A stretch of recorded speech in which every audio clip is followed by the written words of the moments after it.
માણસની શમશાન યાત્રા પણ તેના સ્ટેટસ પ્રમાણે નીકળતી હોય છે. હૃદય રોગ પણ હવે સ્ટેટસ વાળાનું ઘર શોધે છે.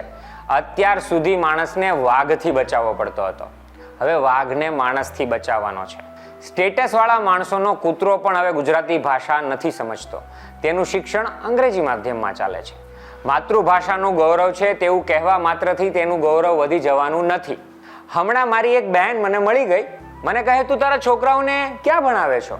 મેં કહ્યું અમારે આમ શાળા નથી, પણ ભારતીય સંસ્કૃતિની એક ગુરુકુળ પરંપરા આધારિત માતૃભાષામાં અભ્યાસ કરાવીએ છીએ.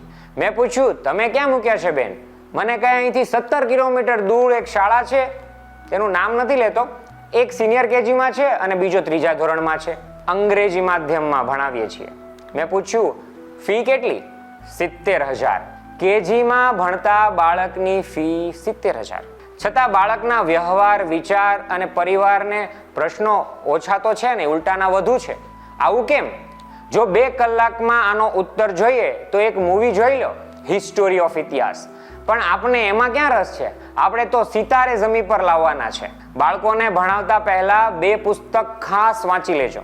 ગીજુભાઈનું મા બાપોને અને બીજું ડોક્ટર રહીશ મણિયારનું આપણે બાળકોને શા માટે ભણાવીએ છીએ.